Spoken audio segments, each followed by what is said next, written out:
আপনি নিশ্চয়ই সিংহ রাশির জাতক বা জাতিকা, তাই এই ভিডিওটিতে ক্লিক করেছেন আর জানতে চাইছেন আপনাদের অক্টোবর মাস কেমন যেতে চলেছে। হ্যাঁ বন্ধুরা, আমি এই ভিডিওতে অক্টোবর মাসের একটা সার্বিক ধারণা দিতে চলেছি, যার মাধ্যমে আপনারা সহজেই বুঝতে পারবেন আপনাদের স্বাস্থ্য, শিক্ষা, দাম্পত্য জীবন, প্রেম জীবন, অর্থনৈতিক স্থিতি কেমন যেতে পারে, তারই পূর্বাভাস এই ভিডিওতে আপনারা পেতে চলেছেন। তবে শুরুতে একটি কথা বলে দিই, আমি যে মাসিক রাশিফল আপনাদের সামনে প্রেজেন্ট করছি সেটি সম্পূর্ণরূপে সার্বিক রাশিফল, অর্থাৎ এটি কোনো ব্যক্তিকেন্দ্রিক রাশিফল নয়। যেহেতু এটি কোনো ব্যক্তিকেন্দ্রিক রাশিফল নয়, তাই এই ভিডিওতে যে কথাগুলো আমি এখন বলতে চলেছি সেগুলো 100-এ 100 মিলবেই, এটা কখনোই ধরবেন না। কারণ আপনার নিজস্ব ব্যক্তিগত বার্চার্টের সাথে বর্তমান গোচরের অবস্থানে যদি সম্মিলন শুভ ঘটে, তাহলে আমি যে শুভ কথাগুলো বলবো সেই কথাগুলোই কিন্তু মিলবে। যারা শুধুমাত্র পজিটিভ শুনতে পছন্দ করেন, নেগেটিভ শুনতে পছন্দ করেন না, তারা দয়া করে এই ভিডিওটি এখানে স্কিপ করে বেরিয়ে যান। কারণ আমাকে এক্স্যাক্ট যেটা ঘটবে সেটাই কিন্তু বলতে হবে, না নেগেটিভ না পজিটিভ। এক্স্যাক্ট যেটা ঘটবে যদি জানতে চান তাহলে ভিডিওটি কন্টিনিউ দেখুন। আর চ্যানেলে নতুন হলে অবশ্যই চ্যানেলটিকে সাবস্ক্রাইব করে পাশের বেল আইকনটিকে প্রেস করে রাখুন। আসুন শুরু করা যাক। সিংহ রাশির অক্টোবর 2024 কেমন যেতে চলেছে আমি গ্রহের গোচর ধরে বলবো, যাতে আপনাদের বুঝতে সুবিধা হয়। দেখুন, সিংহ রাশি, এই রাশির যে অধিপতি গ্রহ সেটা আপনারা প্রত্যেকেই জানেন, রবি, সান মানে সূর্য। দেখুন, রবি আপনাদের সেকেন্ড হাউসে রয়েছে কেতু এবং বুধের সাথে, আপনাদের থার্ড হাউসে রয়েছে শুক্র গ্রহ, আপনাদের সেভেন্থ হাউসে শনি রয়েছে, আপনাদের 8th হাউসে রয়েছে রাহু গ্রহ, 10th হাউসে আপনাদের রয়েছে দেবগুরু বৃহস্পতি এবং 11th হাউসে রয়েছে মঙ্গল গ্রহ। কি হতে পারে আপনাদের জীবনে এই অক্টোবর মাস? কি আপনাদের চাঁদের হাট আদৌ বসবে না বসবে না, সমস্তটাই এই ভিডিওতে পুঙ্খানুপুঙ্খ বিশ্লেষণ করতে চলেছি। আসুন জেনে নেওয়া যাক আপনাদের শরীর স্বাস্থ্য। আগে স্বাস্থ্য নিয়েই বলবো, কারণ কথায় আছে স্বাস্থ্যই সম্পদ। আপনাদের রাশির অধিপতি গ্রহকে একটু আগেই বললাম, রবি মানে সূর্য, বসে রয়েছে কোথায়? সেকেন্ড হাউসে। সেকেন্ড হাউস কিন্তু কুণ্ডলীর খুব শুভ ঘর হিসেবে ধরা হয়, কিন্তু 17ই অক্টোবর থার্ড হাউসে চলে যাবে রবি। তাই একটা কথা বলি, 16ই অক্টোবর পর্যন্ত আপনাদের স্বাস্থ্য নিয়ে সেরকম সমস্যা কিন্তু আমি দেখতে পাচ্ছি না যদিও বা।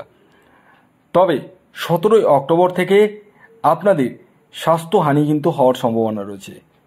বিশেষ করে চোখের সমস্যা, মাথা যন্ত্রণা, পেটের সমস্যা, এছাড়াও কোথাও চোট আঘাত লাগা, এরকম সম্ভাবনা কিন্তু আমি দেখতে পাচ্ছি। আপনাদেরকে একটু কনসাস থাকতে হবে রাস্তাঘাটে যারা বাইক বা গাড়ি চালাচ্ছেন। আরেকটি কথা বলে দিই, আপনাদের গুরুজনদের বিশেষ করে পিতা মানে বাবার হেলথ নিয়ে কিন্তু একটু চিন্তার বিষয় রয়েছে 17ই অক্টোবরের পরবর্তী সময়।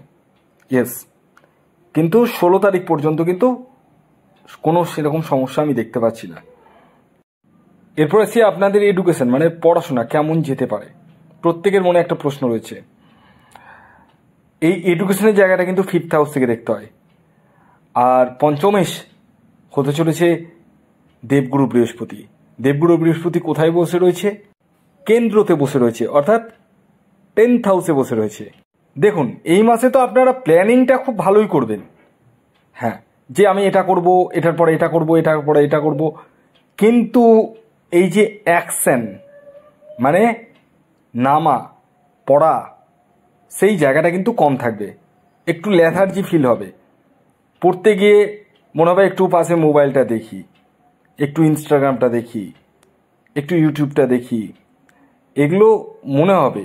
এবং যেখান থেকে মনে হওয়ার ফলে আপনারা সেই জায়গায় কিন্তু বেশি ইনভলভ হয়ে পড়বেন, যে কারণে পড়াশোনা কিন্তু কিছু ডামাডোল হওয়ার সম্ভাবনা আমি যদিও দেখতে পাচ্ছি।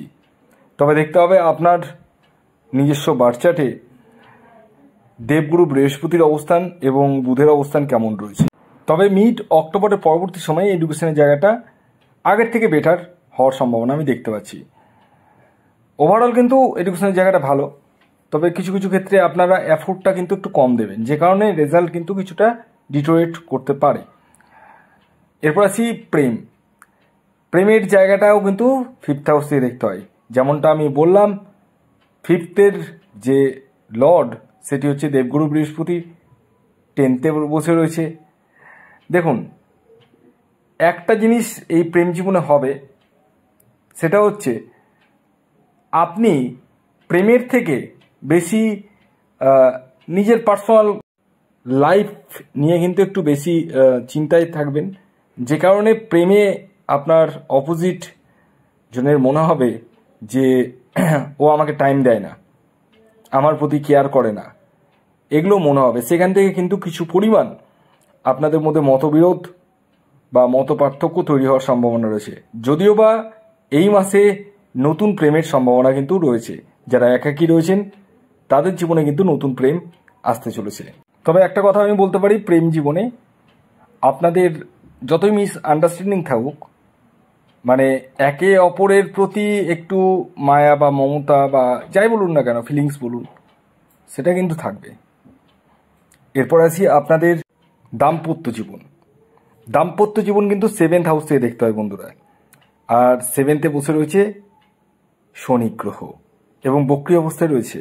দেখুন, খারাপ তো কিছু হবে না, মানে এই মাসে আপনারা কোথাও হাজব্যান্ড ওয়াইফ কোথাও ট্যুরে গেলেন, ঘুরতে গেলেন, এনজয় করলেন, কিন্তু আপনার অপোজিটের আপনার হাজব্যান্ড বলতে পারেন বা ওয়াইফ বলতে পারেন, যাই হোক, তার কিন্তু স্বভাবটা কিন্তু কিছুটা মুডি হবে।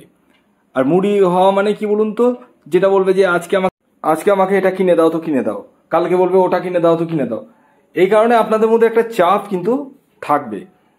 এবং আরেকটি কথা বলি, যারা সন্তানের জন্য প্রচেষ্টা করছেন তাদের ক্ষেত্রে খুবই শুভ, আপনারা সন্তানের জন্য প্রচেষ্টা করতে পারেন। সন্তান প্রাপ্তির কিন্তু সম্ভাবনা পূর্ণমাত্রায় রয়েছে আপনাদের। এই মাসে আপনাদের দূরযাত্রা বা দূর ভ্রমণের সম্ভাবনা কিন্তু রয়েছে। আকস্মিক অর্থপ্রাপ্তির সম্ভাবনাও রয়েছে। এই মাসে যারা চাকুরি করছেন তাদের চাকুরিতে পদোন্নতির সম্ভাবনা কিন্তু রয়েছে, তবে কিছুটা ডিলেনেসের মাধ্যমে, মানে স্মুথলি কিন্তু হবে না। তবে যারা ব্যবসা করছেন তাদের দৈনন্দিন রোজগার কিন্তু যথেষ্ট বৃদ্ধি পাবে এবং নতুন প্রপার্টি ক্রয় করতে পারেন, বাহন ক্রয় করতে পারেন, ফ্ল্যাট বুকিং করতে পারেন, সেই জায়গাগুলো কিন্তু রয়েছে। আপনার বিরুদ্ধে যদি কোনো কোর্ট কেস, মামলা, মোকদ্দমা চলে, সেই জায়গা থেকেও রিলিফ পেতে চলেছেন। ওভারঅল যদি বলা যায়, সিংহ রাশির অক্টোবর মাস কিন্তু কিছু অংশে খারাপ হলেও বেশিরভাগটাই কিন্তু শুভ রয়েছে। বাকিটা নির্ভর করবে আপনার ব্যক্তিগত জন্মছকের উপর। এই মাসে প্রতিকার হিসেবে আপনারা প্রতিদিন ঘুম থেকে উঠে সূর্য প্রণাম করুন এবং ওম আদিত্যায় নমঃ এই মন্ত্রটি 3 বার করে উচ্চারণ করুন। তাতে কিন্তু আপনার নেগেটিভ এফেক্ট কিন্তু কাটবে। ধন্যবাদ।